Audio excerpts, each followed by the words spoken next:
We will begin with the prayer.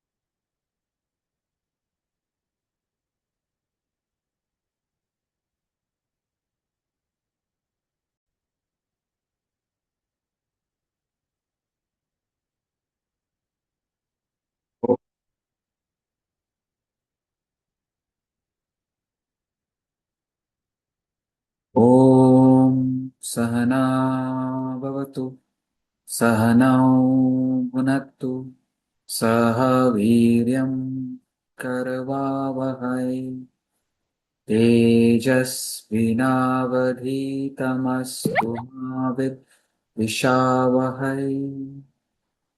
Om Shanti Shanti Shanti. We pray to the Supreme for protection so that the study becomes brilliant and enjoyable. May we not be distracted during the course of study. Let there be no egoistic clashes. Om Shanti Shanti Shanti. Prayer. Om Sarve Bhavantu Sukhinah Sarve Santu Niramaya Sarve Bhadrani Pashyantu Ma Kaschid Dukkhat Bhag Bhave.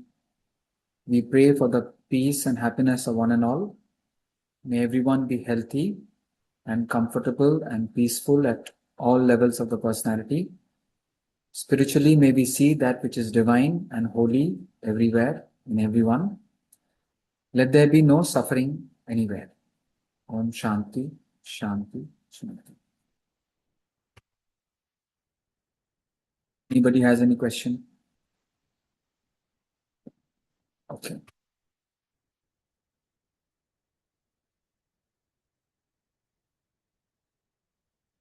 For the message yesterday.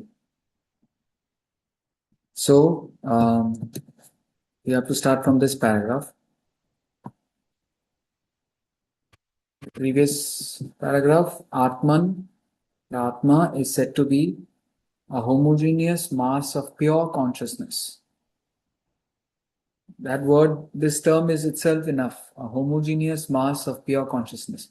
We cannot understand Atman or Brahman, pure consciousness, with our intellect. But these are indicators, pointers. When we have to fix up, let's say in geometry we have done earlier, find point C, which is 6 centimeters from point A and 10 centimeters from point B. Point A and B is known, you have to locate point C. So we put an arc 6 centimeter from point A, from point B you put 10 centimeter, wherever they meet that's point C. So the pointers. So similarly these are pointers. What is God? God is a homogeneous conscious mass of pure consciousness. We cannot understand pure consciousness. We can only become pure consciousness. But that consciousness is same in all beings. Whether it's a bird or a fish or an insect or any human being, it's the same in all beings. Just like petrol is same in all cars, electricity is same in all electrical gadgets. That pure consciousness is immaculate and unconditioned. But when it passes through the body, mind, intellect, it becomes conditioned. So now he is explaining what is a conditioned, what is this conditioning? As a human being, we are another term for human being is conditioned consciousness. We believe we are conditioned, but our real nature is unconditioned, ever pure. The Atman, the pure consciousness, functioning thus through the body, becomes conscious of perception and action. So from the physical personality, from the level of the body, we are conscious of perception and action. You're conscious of what you see. You're conscious of what you hear. You're conscious of what you taste, smell, and touch. And activities. Running, walking, talking, the different actions that we perform, we are conscious of our perception and action. Through the mind, we are conscious of emotion. It could be kindness, it could be love, it could be anger, it could be jealousy. Through the intellect, we become conscious of thought. Most of the time, if not all the time, we are lost in the quagmire of perceptions and actions, emotions and feelings and thoughts. Lost in perceptions, emotions, and thoughts. The pure consciousness becomes conditioned by the equipments. When a spiritual seeker rises above his body, mind, intellect, and the objects of their consciousness transcend the limitation of perception and action, emotion and thought, the conditioning ceases. The individuality is no more. He merges with the pure absolute consciousness. I'm going to share a scripture. I think the meaning also will come. Let me just try it out.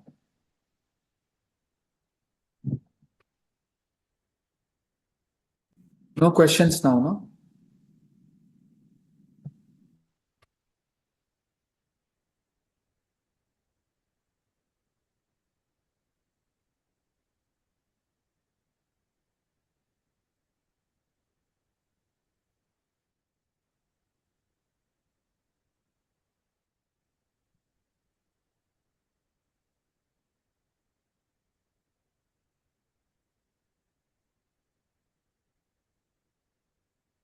Are you able to see my screen? Were you able to see my screen?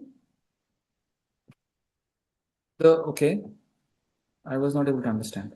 Share sound, screen, share.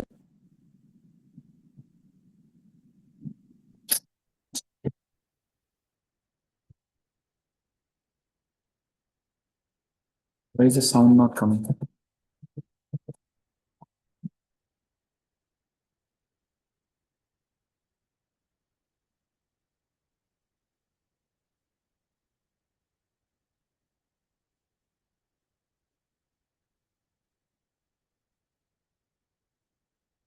Are you able to hear?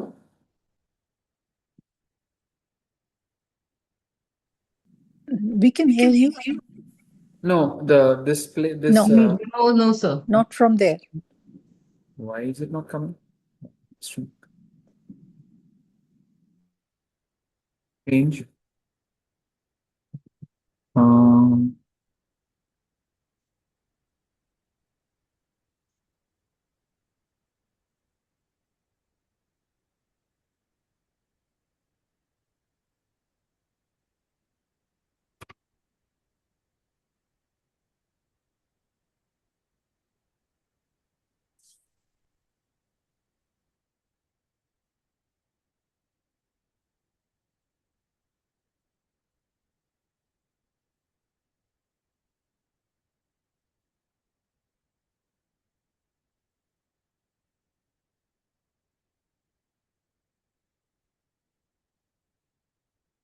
Zoom setting.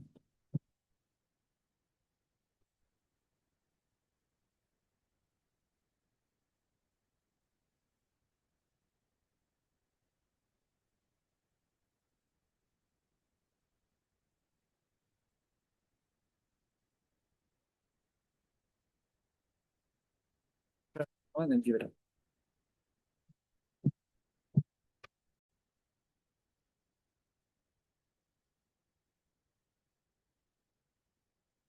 Not coming, no? No.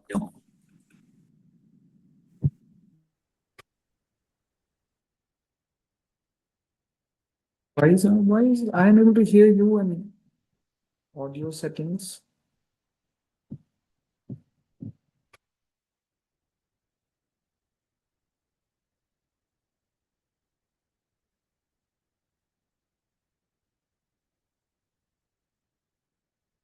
Other time. Doesn't matter. It just talks about different that Brahma. It's called Brahma Jnanavali. It's a composition by Adi Shankaracharya, where he just gives. If you sing it, it just takes 5 minutes. It just gives various pointers to what is that pure consciousness. Pure consciousness, different words for it. At the moment, we don't deserve it, but it should not be that difficult. Okay, let me try with video sharing. But even I am not able to hear it. It is strange.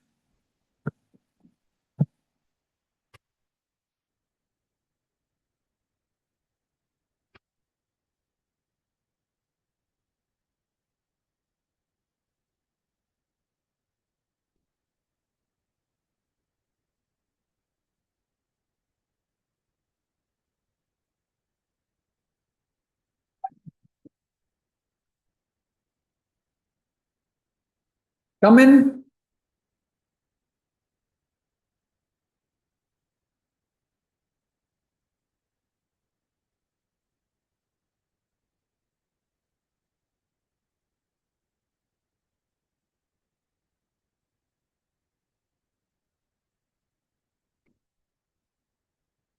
No, bad luck. It's not happening. No online class. We'll continue with our text.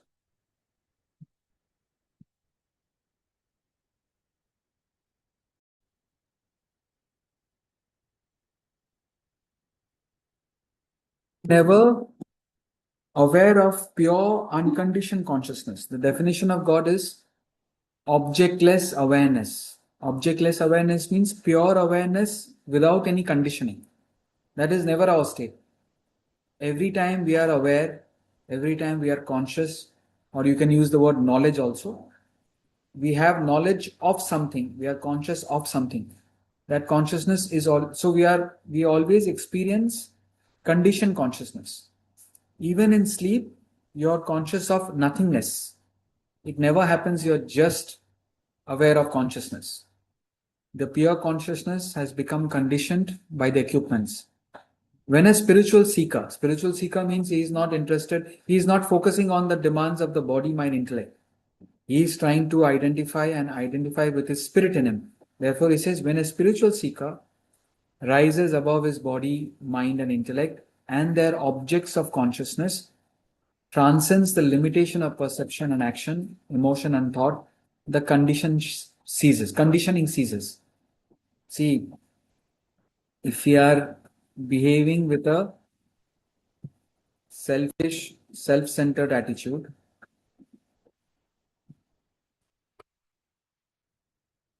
if the attitude with which we are functioning, if it's egoistic or selfish, by definition, selfishness and ego means thinking of the body, mind, intellect.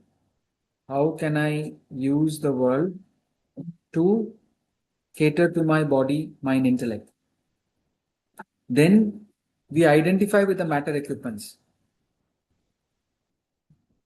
We get them. We get lost and involved in the activities of the body, mind, intellect. That is not rising above the body.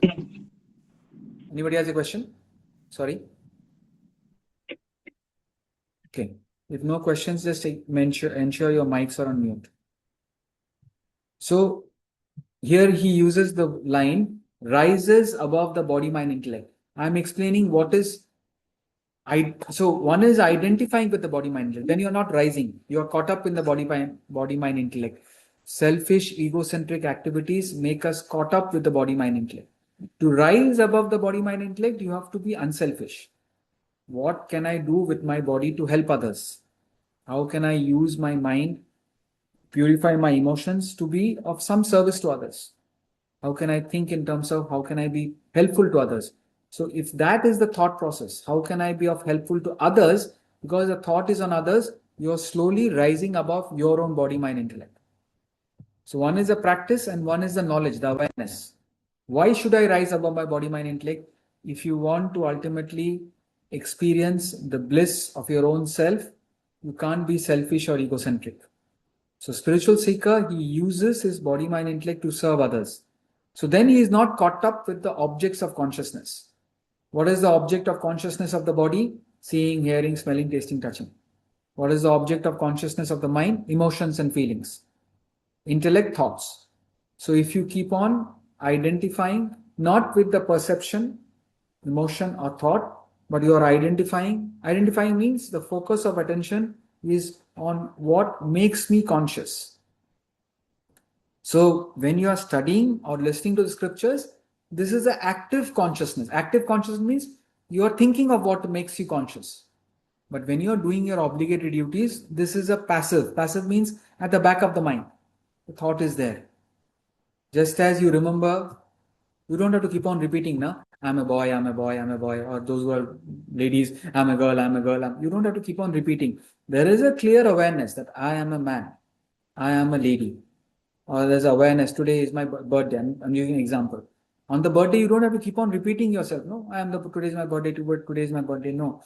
On the day, on your birthday, you remember today is my birthday and you carry on with all your activities.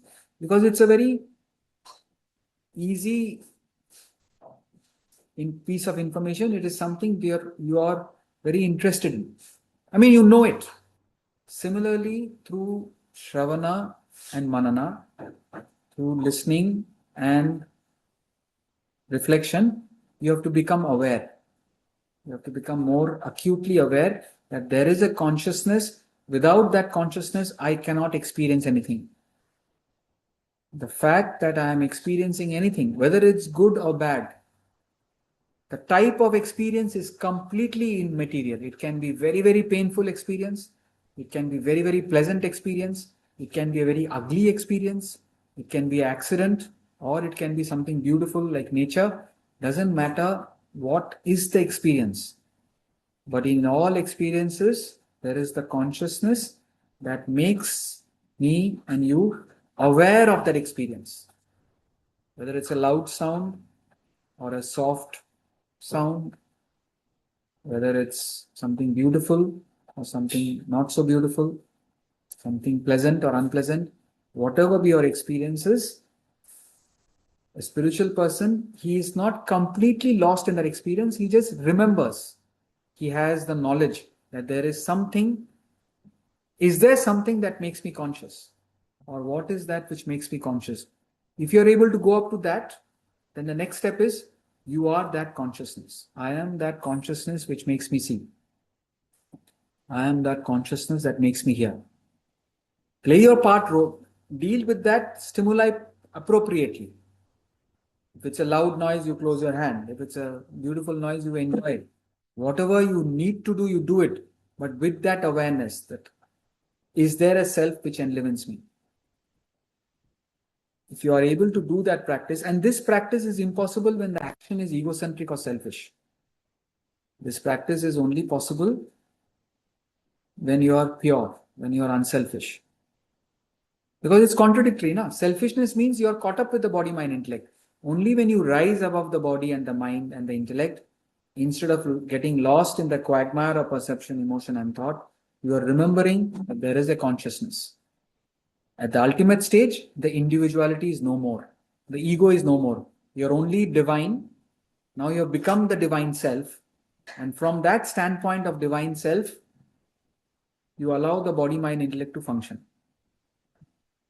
Right now, what is happening? I am Basab, I am this individuality, trying to identify with the divine self.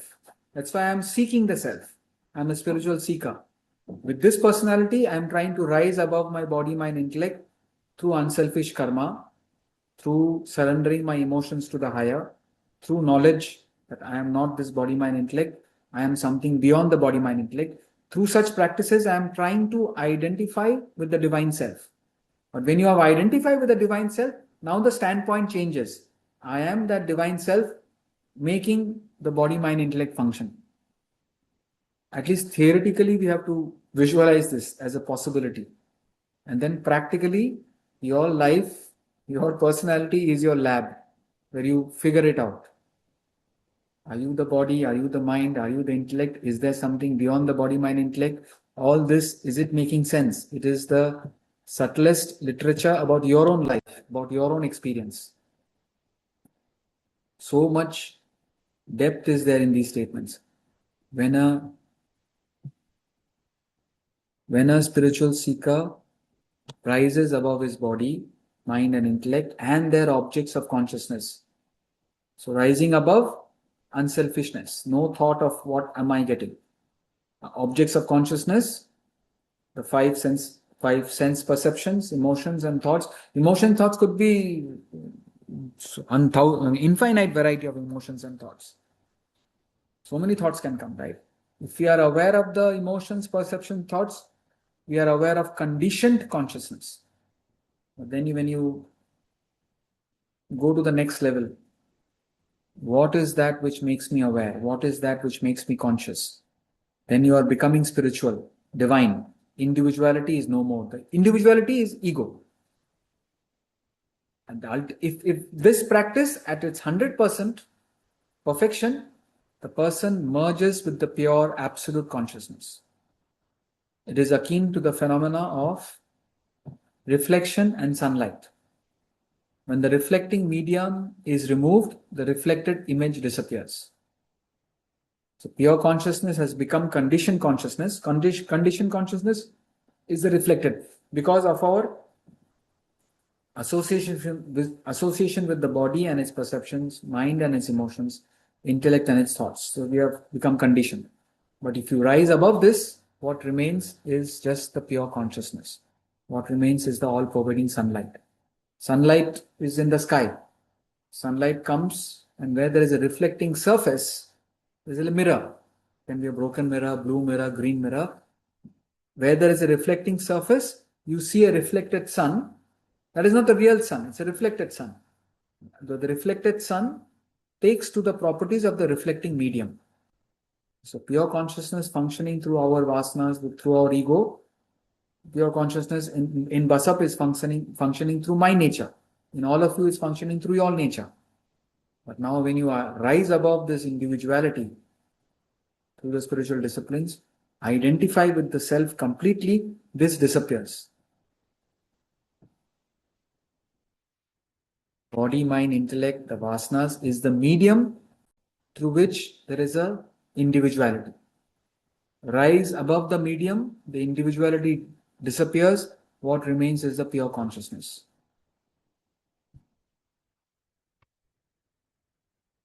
Hundreds of times you have to contemplate upon this.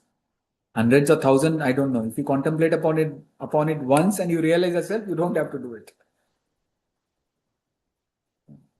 There was a monk, and he came for a question answer session, and the disciples were asking, "Sir, you taught us this, that we have to remember the consciousness. We have to remember the consciousness beyond the body, mind, and intellect. There is something which makes me conscious.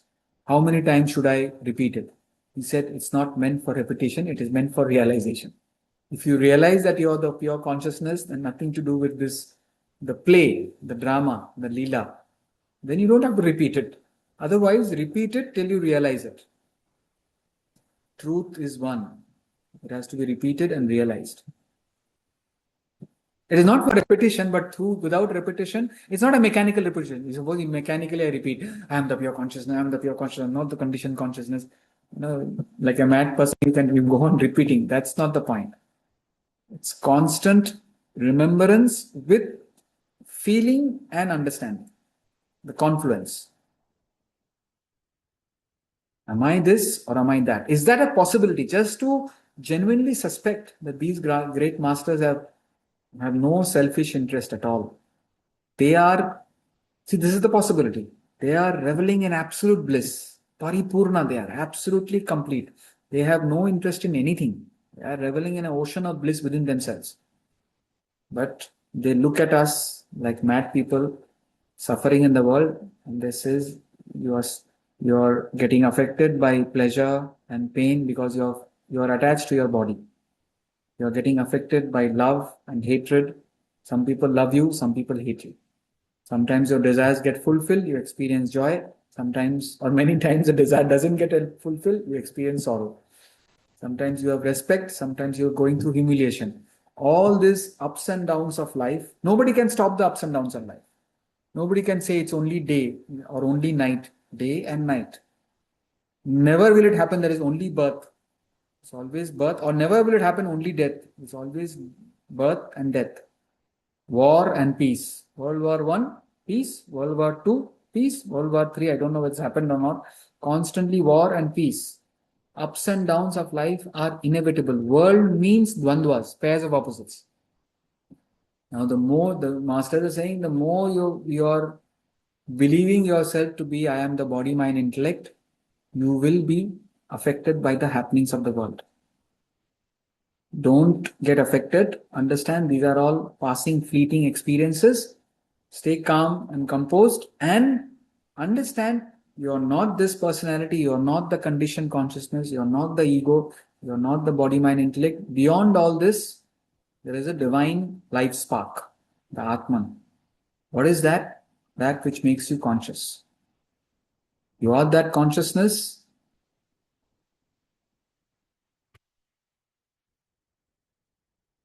You are that consciousness. I am that pure consciousness. Now you are being given this body, mind, intellect, given this personality to manage.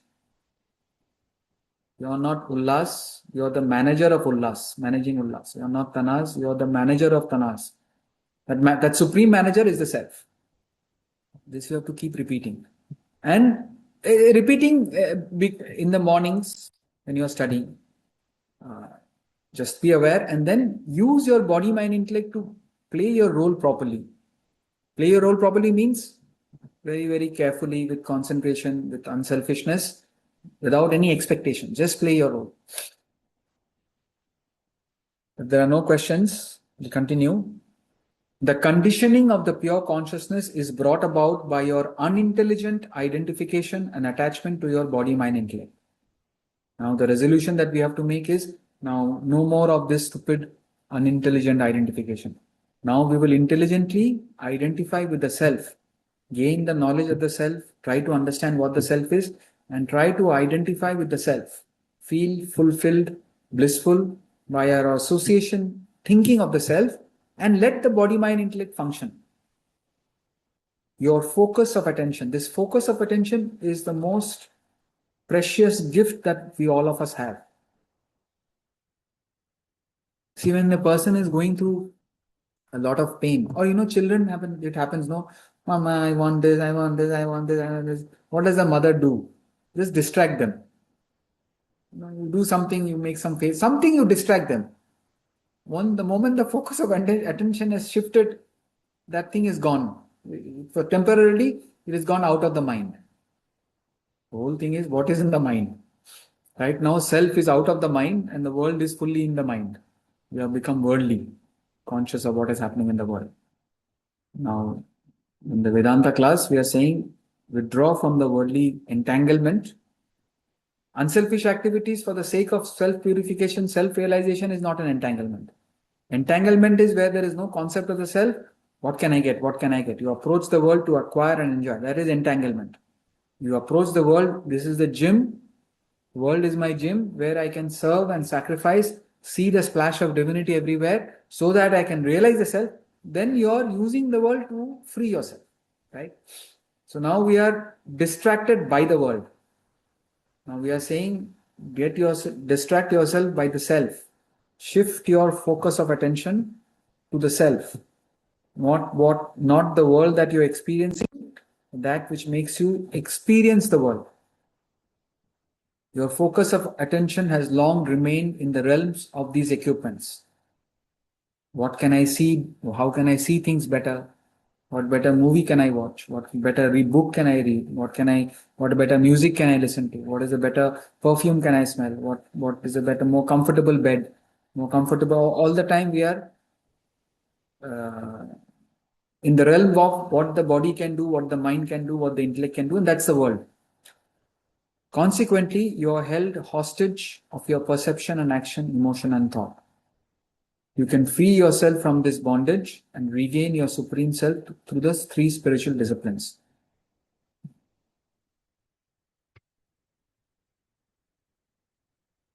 So, the conditioning of the pure consciousness is brought about by your unintelligent identification and attachment to the body, mind, intellect. So, all the time we are thinking of something in the world, something pertaining to my body, physical pleasure, something pertaining to my mind, emotions I want, something pertaining to the intellect, I want honor, name, fame, power, etc. If all the time we are thinking of more and more for the body, mind, intellect, and the demands are endless because our real nature is endless, beginningless, infinite. So that reflects in the body. No amount of physical pleasure will satisfy the body. We want more and more and more. We cannot be satisfied by anything finite. So demands of the body, mind, intellect will be endless.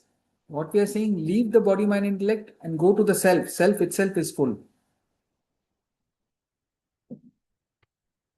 How to do that? 3 spiritual disciplines. Karma Yoga, the path of action for the body. Bhakti Yoga, the path of devotion for the mind. Jnana Yoga, the path of knowledge for the intellect. The whole world, everybody is acting. But is it Karma Yoga? In the academy, once I went to we have a AV department. The AV department is audio visual department. All the lectures of Swamiji and Sunandaji, we only recorded, and now that's how the e-learning course has come, and everything is archived. At some point, it will be available for whoever. So the AV department, I went to their their office. I went to there. The screensaver was there. Screensaver, the monitor is not used for some time. It comes up automatically. While doing karma, don't forget the yoga. Yoga is not just physical exercises standing on your head. Why do you need to stand on your head when you have 2 legs to stand? No, standing on the head is a good exercise, but if not done with expert, you can die. Something happens to your. But whatever, headstand is letting the blood flow to the head. Also, is a very, very good exercise. That we are not talking about that yoga. That yoga is physical fitness. If you do that physical fitness, remembering the self, it is a spiritual exercise. Where are your thoughts? Karma yoga is when you are using your actions, your skill, your expertise to help others, to be of some service to others. How best can I serve others? Spirit of service and sacrifice. If we have that, pure consciousness will automatically come. If opposite of spirit of service and sacrifice is selfishness. What can I get? What can I get? That's not karma yoga. How many people will keep working if the salary stops? I'm not saying you should not work for a salary. If you don't get salary, who will take care of your family? Don't come to me. I don't have money. You have to work for your salary. Salary will come if you do work. That's the conviction of a seeker. He understands, if I do work, the divinity will provide the salary. Okay, practically you sign up for what do you call that? You enter into a contract with a company. I'll do work, you give me salary. But what is karma yoga? When you go to the office, you're not thinking of the salary. Your eye is not on the fruit of action. Your eye is, how best can I serve the company? Anyway, I am here from 9 a.m. to whatever, 9 p.m. or 6 p.m., 7 p.m. How best can I make the company a better place? The company is like the body. When the right hand puts the food in the mouth and the food goes to the stomach, and the nutritions of the body, nutritions go in and makes the body strong, who is the strongest? The right hand only is the strongest. So by serving the company, you are actually serving yourself. So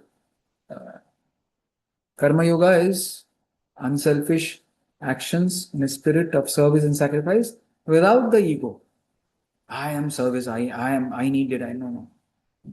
For some divine reason, for some divine purpose, I am what I am. Each one of you, we are all very, very unique, very, very special. We all have incredibly good qualities, incredibly powerful qualities, divine qualities. Use whatever quality that you have for the service of others. Bhakti yoga is surrender. Nothing is in our control. Nothing is in our control means action is in our control. Thereafter, what will happen? Whether it will be raining or not, whether it will be earthquake or not, whether I'll get a headache or not. So many things we just take it for granted.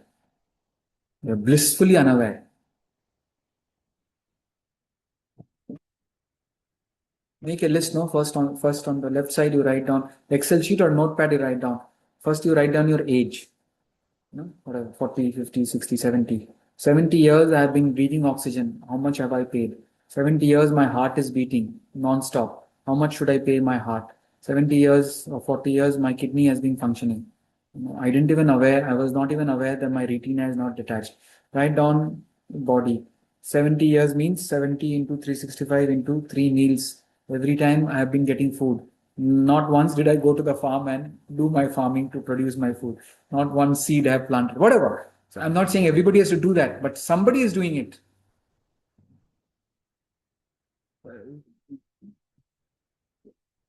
I know we are so conditioned. No, I was going on a trek with a senior who loves nature.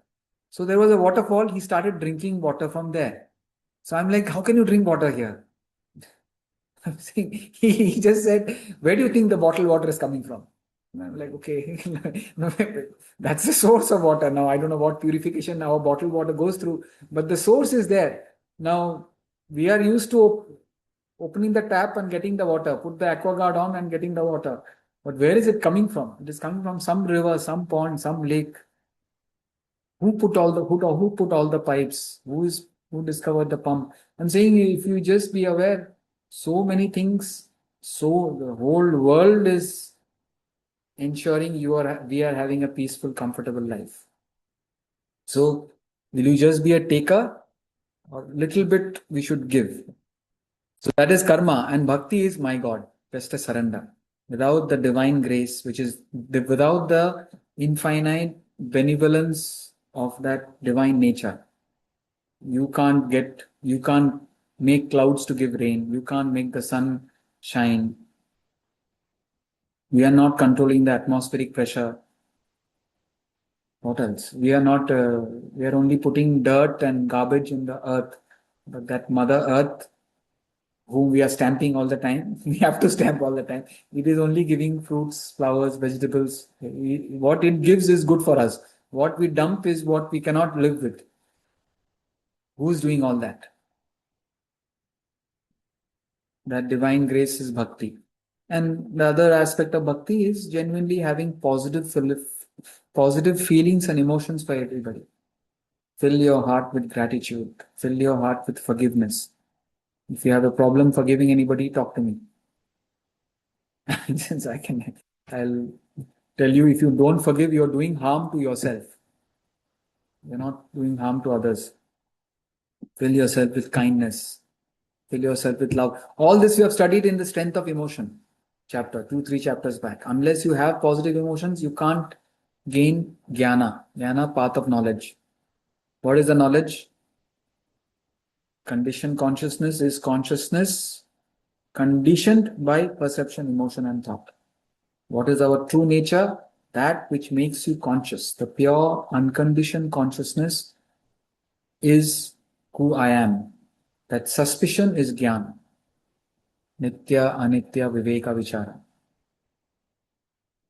Experiences are constantly changing. It's anitya, it's false, it's unreal. Develop vairagya for it, detachment for that which is passing, which is false. Start valuing that which is more permanent. Develop appreciation and value for yourself. That is the source of absolute peace, eternal peace, infinite peace. But we don't know it. Jnana Yoga is the scriptures telling us about the glory and grandeur of the Supreme Self. How divine, how infinite, how peaceful and eternal is the self within us, which is making you conscious at this very moment.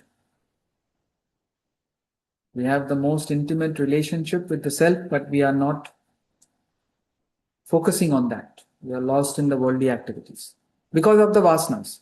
Now, suddenly you can't remain with yourself. If you just remain with yourself, you'll become tamasic.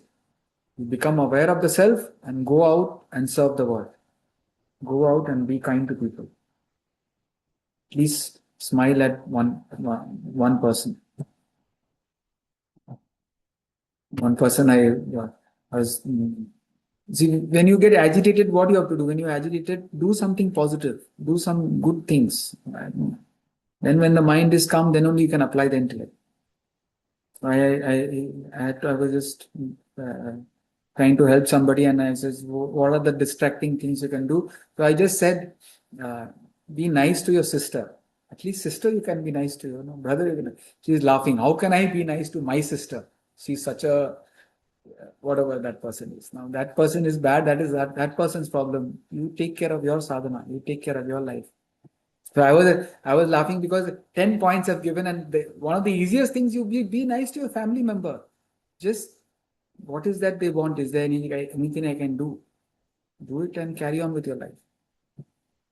So through karma bhakti jnana, we shift our focus of attention from the conditioning to the supreme self. By identifying with the body, mind, intellect, become bound. Whatever happens to your body, mind, intellect happens to me. But if I am able to move to the supreme self, I remain detached from the body, mind, intellect. Even if the body, mind, intellect is going through pain, you are unaffected. Ramana Maharishi, the great Ramana Maharishi, had some tumor here. Somewhere he had a tumor. And when the surgery came, they were going to give him anesthesia. He said, "What is this?" He said, "Sir, it will make you numb." I said, "Not required." I'm not saying don't take the anesthesia, but that is the detachment. Body is going through pain, but they are switched off from the body because they are switched on to something higher. At least switch on to what your family members need. Switch on to what your company needs. Switch on to what others need. Is there anything that you can do to make others' life better? If you do that, God will say, okay, this person is not taking care of himself, let me help him.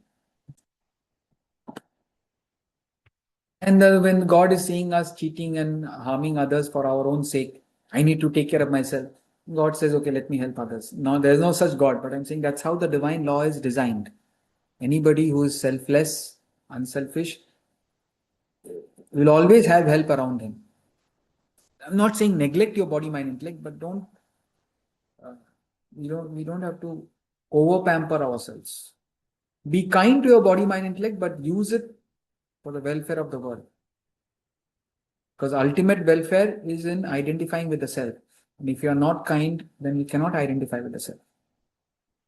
These spiritual practices of karma, bhakti, jnana are programmed to reach you to the goal of self-realization, the state of pure consciousness, from unconditioned consciousness to unconditioned pure consciousness, the abode of peace and bliss, the abode of absolute peace and bliss.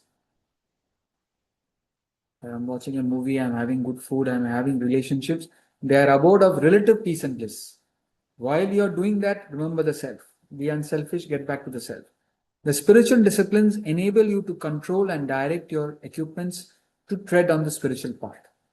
You become more in control of yourself, less lost.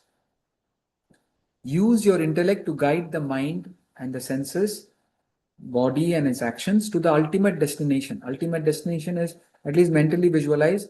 Now we are caught up in waking, dream, and deep sleep. Ultimate destination is to reach that fourth state of God consciousness. And we cannot, dream is automatically happening, deep sleep is zero. Only in the waking state, you have to actively use your intellect to guide your feelings, thoughts, actions, and body towards the goal of self-realization. Start with, let me try and become a better human being. Let me be a little bit more unselfish. Let me be a little bit more kind. Let me gain a little bit more wisdom. Gain the knowledge. Have you read the Vedanta treatise fully? Do you understand the information in it? Not just Saturday 12 to 1. You have to do it every day, 15-20, minimum 15-20 minutes. Ideally 45 minutes, 1 hour. That I'm leaving it to you how sincere. The more effort you put in, the more you will benefit. And this benefit means the more morning study you do and the awareness is there, then the rest of the day becomes spiritual. Can be spiritual anytime, or you can be materialistic and worldly anytime. You can be eating only to eat, or you can be eating so that I can continue on my spiritual journey. Any activity can be made spiritual. I am watching a movie just for the sake of it, or I am watching a movie, maybe I'll pick up some spiritual philosophical ideas. This is where my mind is relaxed so that I can run faster, to do my sadhana better. If you're all the time running, when will you you're all the time tired. Tired equipment cannot function properly, no. So you have to take care of the equipments for what? To get back to the self. Disciplines enable you to control and direct your equipments to keep the mind in good humor, body fit and trim, skillful, intellect sharp and alert, so that you can do karma bhakti jnana properly. If the intellect is not alert, the intellect is weak, if the mind is all the time running into the world, not in control, the senses are again wildly chasing sensual pleasures, and the body perishes, how can we be spiritual? If the intellect is not alert, mind goes out of control. First, start with the intellect. If the intellect is not alert, the mind goes out of control, the senses will run after the world, the body perishes. That's the chariot metaphor, no? In the chariot metaphor, charioteer holds the reins are firm, the horses will go towards the destination. The individual will safely reach the destination. If the intellect is not, if the charioteer is sleeping, the reins are loose, the 5 horses go in different direction, the individual meets with destruction. It cannot reach its destination. The horses are the senses, reins. What is the reins?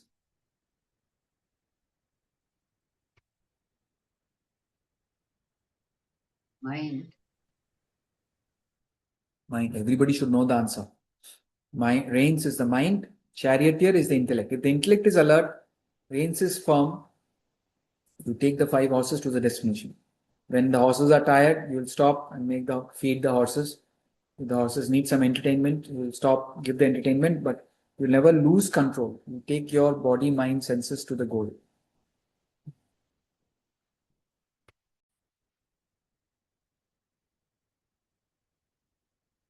Karma bhakti jnana, you gain control over your own equipments.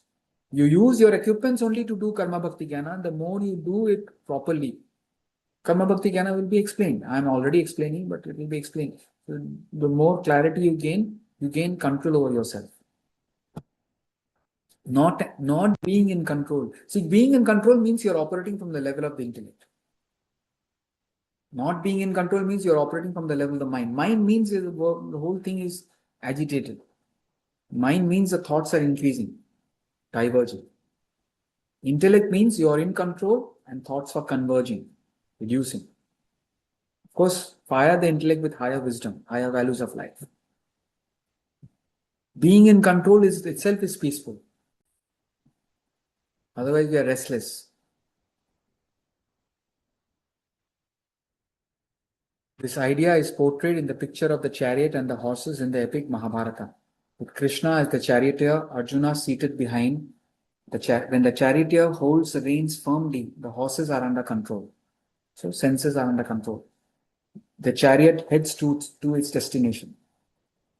If the charioteer is not alert, the reins slacken, the horses go out of control.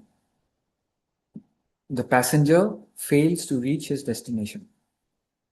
In the metaphor, the charioteer represents the intellect, reins the mind, horses the senses, the passenger the individual. When the intellect maintains a perfect control over the mind and the senses, the individual reaches the ultimate goal of enlightenment. So visualize it. We have the 5 senses. The senses are seeking pleasure because the mind is there. Dead body is not seeking pleasure. It's the mind that is constantly seeking pleasure, and the mind is constantly seeking pleasure because our nature is bliss. And that bliss is unfortunately not in the world. Unfortunately, it is not in the world. Temporary peace is there, but not the real peace. The Satchit Anand, Paramanand, Akhandanandam, the real bliss, the absolute bliss is within the self. We have to realize ourselves. But because our true nature is the self, the mind is constantly seeking for pleasure. So the mind is constantly seeking the pleasure through the senses. Through what we see, hear, smell, taste, touch. Through relationships, through name, fame, power, position. We are constantly seeking pleasure, happiness in the world. That is false image of happiness. True happiness is within. So you operate from the level of the intellect, manage the mind, manage the senses, so that the personality is controlled and it is doing good work and ultimately going towards the ultimate goal of life. This is where knowledge comes in. The ultimate goal of life, the terminus of life is absolute happiness, not this fleeting ephemeral world. We want the permanent bliss of the Supreme Self. Only when you have knowledge, then you can question it. Is it true? Can it be true? Can it be true? Once you're convinced, start with suspicion and then conviction, and then you start behaving in that direction. No, I don't want to get lost in physical pleasure. I don't want to get lost in relationships. In fact, I want to have relationships where I can serve that person, have satsang, so that I can get back to the self. That person may not be interested, but I don't want to have a selfish, egocentric relationship with that person. I want to be unselfish in this relationship and indirectly inspire that person to seek something higher. If you have no obligatory duty towards that person, and if that person is not spiritual, stay away. Keep only what is satsang? Either it's an obligatory duty and the person wants to associate with you. If the person doesn't want to associate with you, you have a one-sided relationship where you do your obligation and you remember and you keep yourself. So everything is meant for self-purification. Self-purification means getting rid of the ego, getting rid of the selfishness, getting rid of our tamasic tendencies, the laziness, indifference, getting rid of our rajasic tendencies, the selfishness and the expectations. Become sattvic in any relationship. Use that relationship to guide yourself to the ultimate goal.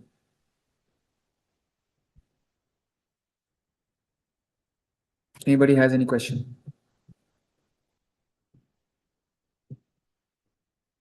I hope it's not difficult.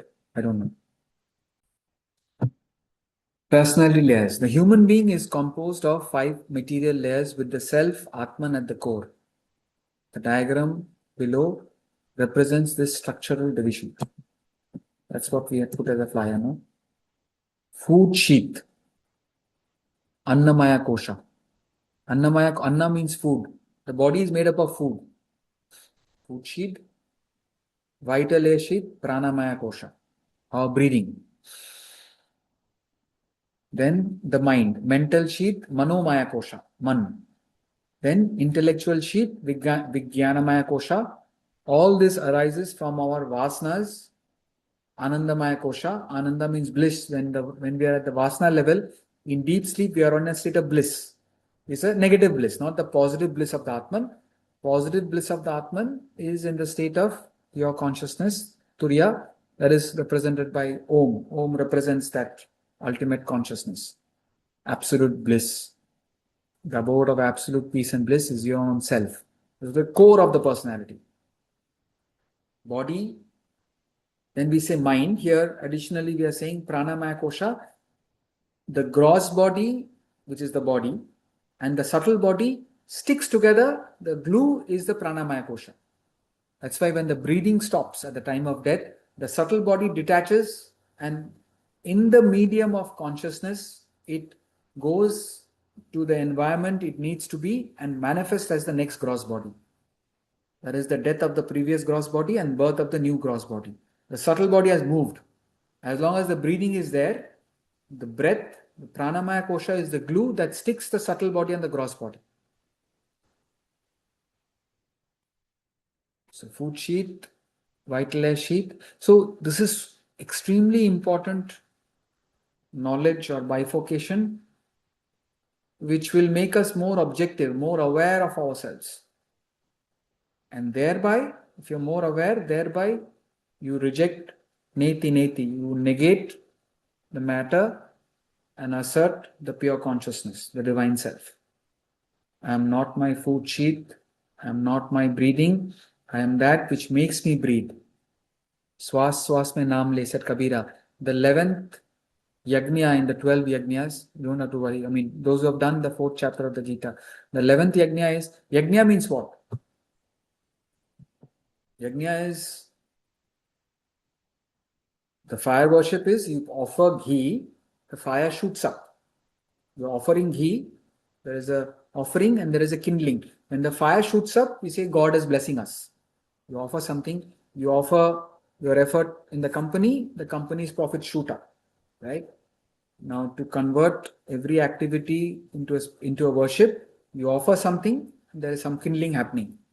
So what is the 11th yajna? You offer incoming breath. What happens when you breathe? Incoming breath, breathing in. Offering incoming breath, what is kindled is outgoing breath. You can't keep on breathing. At some point, you have to stop and breathe out, right? So, breathing in is kindled. Breathing out is, sorry, breathing in is offered. Breathing out is kindled. Then breathing out becomes the offering.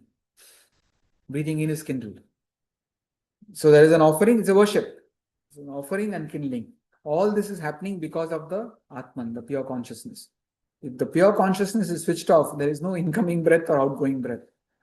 So, Pranamaya Kosha, our breathing is a very, very powerful source of fitness. Fitness means you gain a lot of inner strength by breathing properly. Breathing is an activity which will go on even if you forget. Sir, I forgot to breathe. So what happened? No, but it was happening automatically. You can consciously breathe. Or even if you forget, breathing goes on. But conscious breathing, full breathing, pranayama is very, very good for health. If you are able to be with nature and breathe fresh oxygen, it's very, very good. It's very important. That's why there are now, because of human beings creating so much pollution, human beings have started the business of, I don't know, it's not so popular, but oxygen parlors. You go in and breathe oxygen. It's very good for the whatever. Now, so much of pollution. Anyway, so breathing, do breathing with the awareness of the self. Breath, beyond the breath is the emotional level, our emotions and thoughts. Then, subtler than the mind is the intellect. Intellect is our faculty of thinking, discrimination, right and wrong, good or bad. Intellect arises, thoughts arises from our vasanas. Vasanas we cannot conceive, but in the state of deep sleep, we are in vasana. That is the Anandamaya Kosha. And ultimately, all this is in the realm of ignorance. Ultimately, all this is the pure consciousness. This circle is who you are. This is the human being.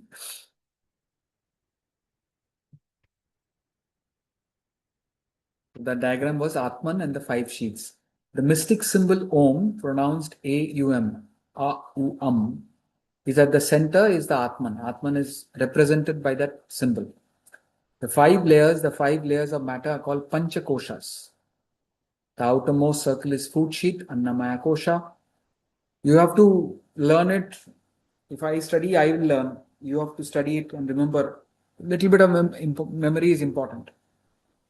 Who you are operating your body, mind, intellect. What is that? You have to understand yourself carefully. You don't have to go into medical science. How's the brain functioning? How's the nervous system functioning? That's all the body. How is the body functioning? Then there is a breath. How the breathing happens, how the oxygen goes and carbon dioxide come out. You don't have to go into that kind of a detail. But generally, outermost circle is Annamaya Kosha, vital air sheath is Pranamaya Kosha, mind is there, intellect is there, Manomaya Kosha and Vijnanamaya Kosha. The innermost is the bliss sheath, Anandamaya Kosha. Food sheath is the physical body constituted of the 5 organs of perception and 5 organs of action. Termed so since it is caused by food consumed, maintained by food, and finally ends up as food for other creatures. Not when you are alive, hopefully no. When you die, your body should go as food for other creatures. So since it's lunchtime, we'll stop with food only. Vital air will continue next class. Anybody has any question?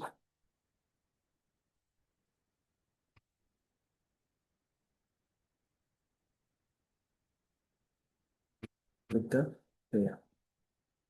Om Purnamada Purnamidam Purnat Purnamudachyate Purnasya Purnamadaya Purnamevavashishyate. Om Shanti Shanti Shanti. Thank you, everyone. Thank you, Ji. Hari Om Ji. Good night, Puneet. Thank you, Hari Om. I'm in London now. Hari Om. Thank Hari you, Om. sir. I'm Thank in you. London now, London, so it's my London will morning. be early morning, right? So Satvik. Yes, yes. We are in Rajasic time, but you are in Sattvic. Puneet is in Tamasic time. Yes. Hariom Ullas, Hariom Ravi. Mashima Hariom. Ji